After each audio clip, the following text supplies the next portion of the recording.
perempuan kok mainnya gitu, pakai barbel gini tuh. Kon kok yo nanti perutmu tuh jebol nanti pakai begitu katanya gitu. Kalau sekolah sering nyontek.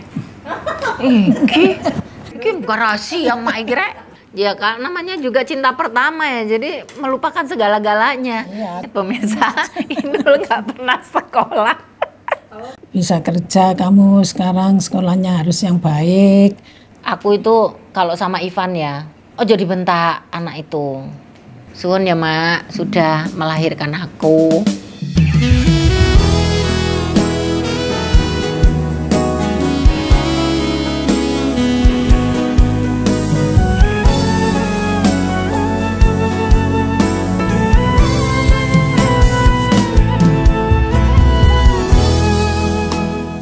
Tunggunya apa mak? Enggak aku kok iso sampai kayak gini mak. Ya berdoa kan, kalau di rumah banyak orang yang nggak suka, cuma ya hatinya orang tua. Mudah-mudahan anak ini minta yang terbaik, kalau jodohnya ndak apa-apa, saya bilang gitu. Kan orang kampung kan gitu. dulu orang tua terus gimana lagi, nggak apa-apa. Cuma ya saya berdoa mudah-mudahan anak saya bisa baik seterusnya, nanti kalau ada waktu bisa menyenangkan orang tua berdua gitu. Terus bapak udah meninggal tuh bilang gini, nanti kalau aku sudah meninggal insya Allah kamu dibahagiakan sama anakmu. Sampeyan tahu nggak sih mah? Ono wong sing maksudnya takon Inul tak pek dadi mantuku ta? Ono nggak sih sing nang sampean njaluk ngono mak? No, biyen kana, ya ono kan pacaran ambek anake anu Mbak Susi. Happy. Iya. Oh, itu teman sekolah. Nggak pernah pacaran. Jadi Iya, cuma ya pertama ya sama iya. itu. Nggak pernah pacaran. Lah, gimana mau pacaran sekolah aja itu. Saya itu SMP kelas 1 baru masuk SMP itu udah kenalan sama Mas Adam. Jadi apa namanya? Nggak pernah kenal laki-laki lah. Gadis desa saya. Hobinya ya itu tuh. Kalau apa olahraga pakai barbel gini, kayak orang laki gitu. Gini. Aku tuh kan tangga. Saya gini, perempuan kok mainnya gitu, pakai barbel gini tuh. dari semen. Jadi aku tuh kan tetanggaku itu. Tetangga itu yang bikin, tak bikin ini loh olahraga sini. Perempuan kok nyuruh laki-laki nyuruh anak perempuan main barbel, jangan loh. Bodybuilder. Olahraga gitu namanya, bagong itu. Jadi gini ya, oke pemirsa saya translate ya. Saya itu memang hobinya dari kecil itu suka olahraga ya. Jadi pas yang namanya olahraga itu kan dalam bentuk apapun. Jadi aku tuh sebenarnya udah cerdas dari kecil. Yang dikatakan cerdas karena memang aku itu sudah tahu passionku di mana gitu, hobiku di mana. Aku tuh hobi kesenanganku itu adalah olahraga sama nyanyi. Dan apapun itu aku pasti misalnya disuruh ngepel. Jadi ngepel itu saya anggap olahraga. Setrika, cuci baju tuh bukan 1 bak. Cuci baju tuh sampai 5 bak ya sama mama ini. Terus nimba itu termasuk bagi aku olahraga. Dan aku tuh termasuk orang yang apa ya, dibilang kalau waktu kecil itu dibilang perempuan yo kayak tomboy gitu. Ikut karate ya Mak ya. Karate, pencak silat yang kalau karate pencak silat itu yang pakai apa? Pedang apalah segala macam itu aku ikut juga sampai dapat ban apa itu namanya lah, itu karate juga ban kuning, ban hijau, itu juga ikut semua gitu. Dari kecil itu memang udah passionnya udah kelihatan gitu. Makanya ketika aku lihat bahwa aku itu sudah sadar bahwa aku tuh punya badan bagus gitu. Makanya lihat di TV tuh ada bodybuilder itu aku olahraga.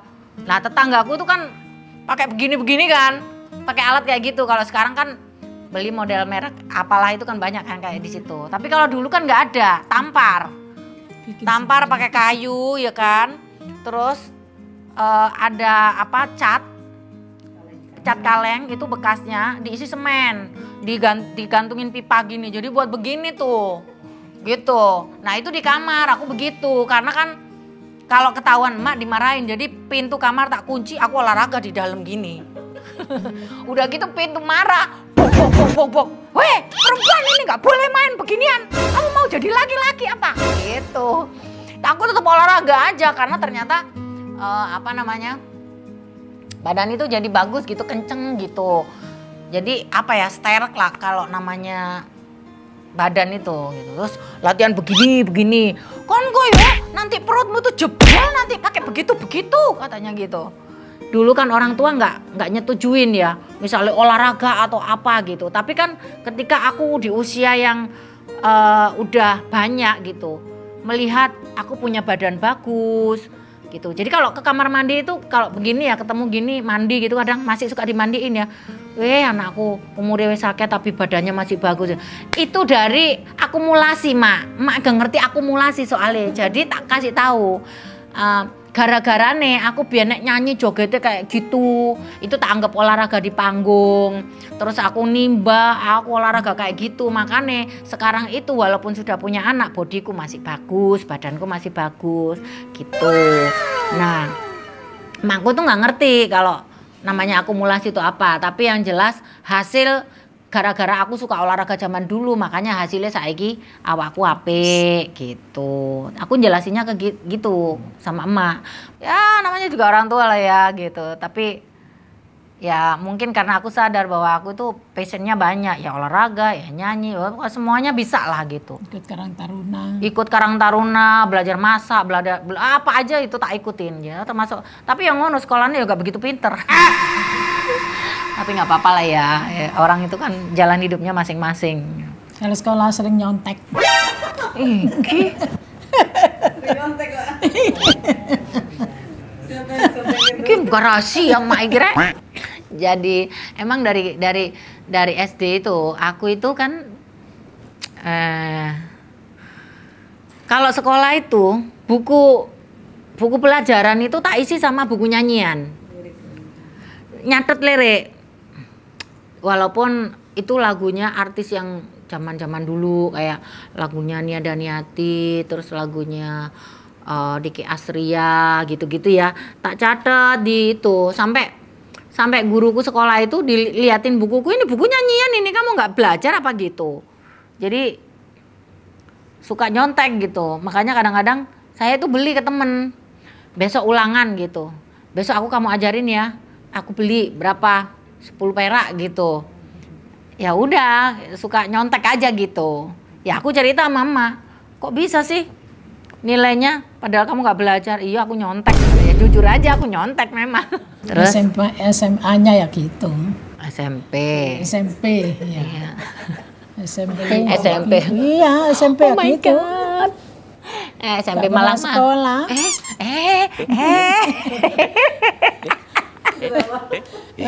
Gak pernah sekolah. 2 hari sekali masuk. Gak masuk, bapaknya dipanggil ke sekolahan. Sekolahnya telat-telat. Karena kepala sekolahnya itu teman jamaah masjid, jadinya orangnya baik. Kalau nggak baik ya udah dipecat. Jadi aku pertama kali masuk kelas SMP itu kan kenal Mama Sadam ya. Ya kan namanya juga cinta pertama ya. Jadi melupakan segala-galanya. Ya, sampai sekolah aja, toko itu nggak ada emang ya. Jadi kalau berangkat sekolah itu kan diantar sama Mama Sadam tuh. Dijemput supaya sekolah, tapi di sekolah aku nggak masuk, main kadang-kadang ke Pandaan nonton bioskop sama temen-temen gitu. Terus ntar pulang-pulang dimarahin tuh kepala sekolah udah di rumah. Kamu ini berdosa banget. Kalau dimarahin, toko cinta itu udah ada, mak bilang gitu. Sekolah nggak pernah sekolah, bapaknya kan malu sudah teman. Ingat pemirsa, dulu nggak pernah sekolah. Iya, cinta itu nggak ada tokonya maksudnya gitu. Jadi aku tuh kan banyak bolos sekolah gitu. Nah kebetulan kepala sekolahnya itu kan teman bapak di masjid gitu. Jadi curhat namanya kan bapakku itu Aman ya aman punya rupiah. Nah, rupiah punya aman. Bapakku itu namanya Abdul Aman ya. Jadi segala sesuatu aku anggap aman aja gitu. Makanya ketika waktu aku pertama kali baru masuk sekolah itu kan kenal sama Mas Adam, sekolah dianterin, pulang dijemput gitu, udah ditungguin gitu. Jadi kadang-kadang kan ya udah nggak jadi sekolah, main aja yuk gitu sama Mas Adam itu. Nah, terus kepala sekolah curhat sama bapakku, Aman, anakmu itu nggak pernah sekolah. Pokoknya marah-marah lah, namanya juga udah temenan kan ya, suka ribut gitu bapakku sama itu kepala sekolah. Maksudnya bukan ribut gontok-gontokan gitu enggak. Ya apa ya naik ngono. Ya wes, ditungguin aku pulang di rumah itu ternyata kepala sekolah sama bapak udah di rumah. Gitu. Takonan man nih Man. Ayo Man, tanyain. Sekolah enggak? Udah berapa hari nih enggak sekolah nih gitu. Loh, berangkat pakai seragam sekolah kok, Cak gitu. Enggak Man, bener tanyain dimarahin lah aku gitu ceritanya. Terus gendaan tak wae gitu. Gendaan itu pacaran aja. Sekolah gendaan ae katanya. Gak pelajaran nilainya telu katanya gitu. Pelajaran nilainya cuma 3, 2 gitu. Gak ada nilainya yang 5, 6 gitu. Sama bapakku langsung dikeplak-keplak gitu. Ya udah akhirnya itu dari situ mulai aku lihat bapakku tuh nggak respon sama Mas Adam gitu. Nggak setuju lah gitu. Lah kalau udah cinta mau gimana? Makku ya meneng aja lah, diem aja. Terus gimana dong? Ya udah tak terus naik lah. Yang penting anaknya itu tiap hari bisa makan, utang, iso nyaur, iso balikin. Udah yang pikirannya itu aja. Kalau ada ide ntar biasanya orang pulang dari pabrik itu jam 3 gitu. Enaknya bikin apa ya? Ayo jualan lontong Nul gitu. Jualan apa gitu. Ya sebenarnya gitu. Jualan rokok, jualan minuman botol-botolan yang dingin gitu tuh biasanya jam berapa ya? Jangan diomong Mak, nggak ada iklan nih gimana? Yang wis enak. Nah itu loh Mak. Aku kan saiki duwe anak Ivan. Sampean ngajari apa supaya aku ambek Ivan nanti ke depannya itu Ivan biar kayak aku, biar jadi orang hebat. Iya. Kepingin punya cucu. Iya, kepingin punya cucu sebenarnya. Terus ini ikut bayi tabung. Maunya saya minta pasang yang 3, makanya yang jadi cuma 1. Ya apa-apa, alhamdulillah masih punya cucu. Ya bahagia punya cucu itu.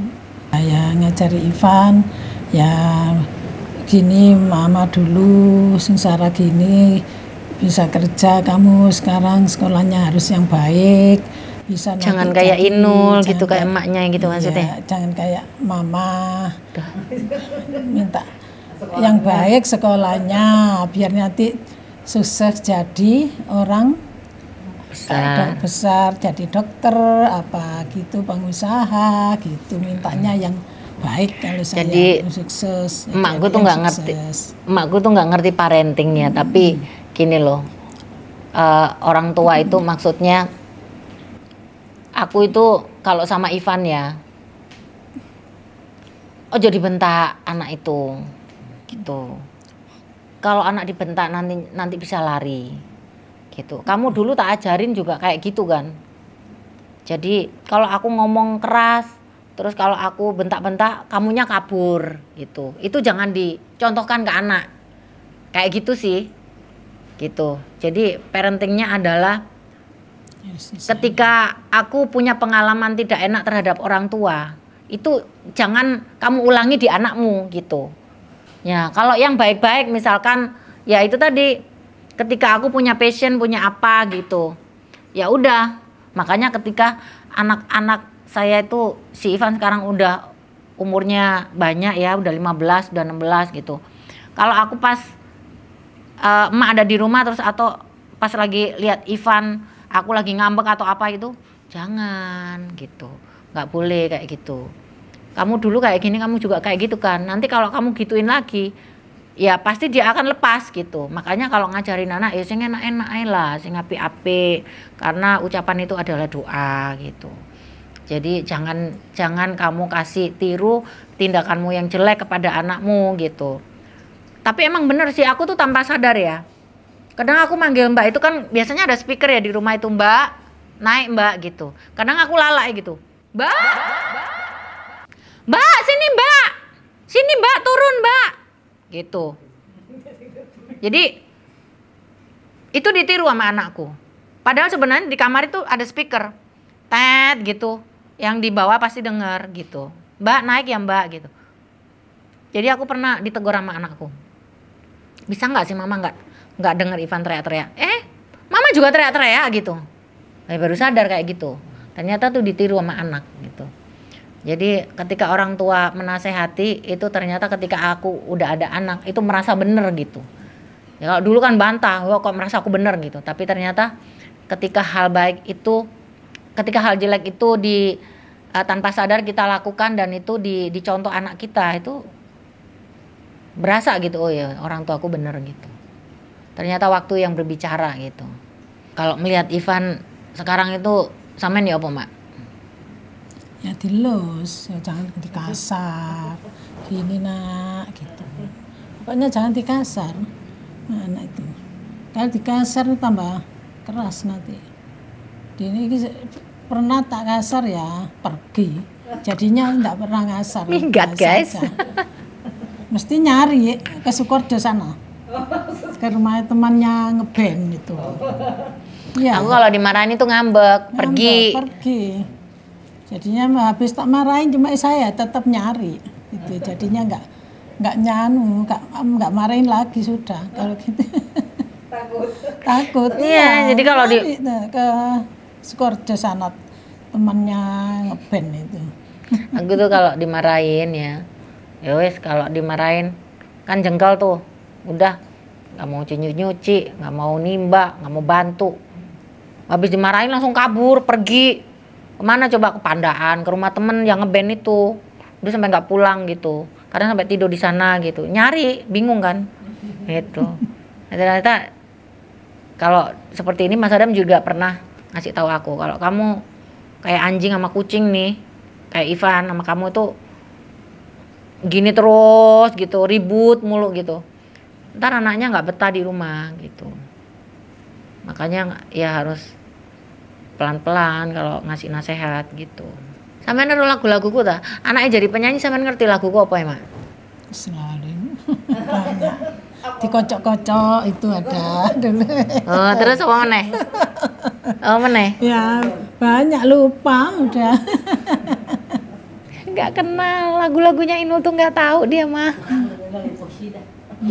Dia tuh lagunya apabila ku ingat dirimu. Paling lagu-lagu itu yang diingat. Oke, sebenarnya pengen cerita lebih banyak lagi ya, cuman ibuku itu untuk menyampaikan itu memang agak sulit itu. Jadi mungkin pemalu atau mungkin juga translate-nya juga agak susah. Jadi ngomong bahasa Jawa itu mungkin nyambung, tapi kalau mau ngomong bahasa Indonesia itu mungkin harus itulah gitu. Jadi nggak apa-apa ya. Yang penting secuil dari ibu emak saya untuk bisa ngobrol-ngobrol bahwa memang kita itu kayak ini ya, kayak gula kopi ya Mak, paket komplit ya Mak. Paket komplit. Jadi anak pertama itu bisa diajak kerjasama gitu. Jadi sebagai anak pertama itu yang pertama adalah mungkin saya sekarang punya merasa punya tanggung jawab gitu sebagai pengganti bapak, terus jadi contoh adik-adik supaya jadi kakak yang baik itu seperti apa gitu. Jadi itu PR banget dan aku harus bertanggung jawab untuk jagain emak aku karena kan nggak ada anak laki-laki pertama. Anak laki-lakinya itu di nomor berapa ya? Jeki sama Irul ya? 6 sama 4. 4 sama 6. Jadi ya kalau sekarang udah gede-gede jadi mungkin bisa jagain ya. Kalau dulu kan Ya kita kolaborasi aja, mau utang beras ya berdua aja ke pasar. Terus mau jualan kacang ya kerjain berdua. Mau jualan lontong apa segala macam ya harus berdua gitu. Ya kolaborasi lah. Jadi makanya kalau banyak yang bilang Inul kayak kakak adik ya wes, terima kasih alhamdulillah. Alhamdulillah. Apalagi kalau jalan ke Sidoarjo, mbak kenalin sama adiknya ini. Iya, ke Matahari gitu loh. Dulu itu masih kecil-kecil ke Matahari itu mbak dikenalin sama adiknya gitu, sama ini. Matahari department store maksudnya. Iya. Ke Matahari. Yang paling mampu kita belanja di sana, Mbak. Dulu sudah mewah itu dah. Harapan saya buat Mak nggak ada nangis ya, udah capek nangisnya. Ya mudah-mudahan Mak sehat, panjang umur, terus bisa jagain aku, bisa doain aku terus supaya aku jadi orang yang sehat, sukses, panjang umur, terus biar bisa jagain cucu-cucu, biar tahu nanti jagain Mak juga jadi lah. apa, nanti Ivan nanti apa jadi dokter, apa jadi insinyur kan gitu. Kalau orang zaman dulu insinyur, insinyur itu apa? Gitu. Iya, arsitek. Sekarang mah arsitek, kalau zaman dulu tuh insinyur. Tapi saya sangat berterima kasih, suwun ya Mak, sudah melahirkan aku.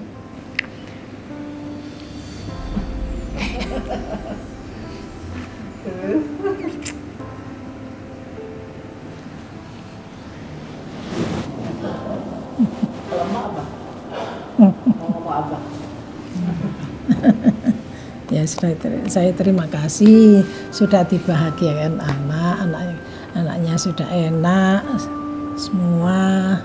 Ya yang paling saya banggakan ya tidak ada lagi kalau bukan Inul. Ya, mudah-mudahan kita berdua dikasih sehat panjang umur ya Mak. Amin. Bisa saling menjaga. Ison dulu anak, dulu cucu. Terus aku bisa seperti sekarang ini juga karena doa dari Mak. Suwun ya Mak. Terus doain aku tetap sehat. Amin. Sehat. Mati nih kok sampai nomor 100 tahun nih Mak.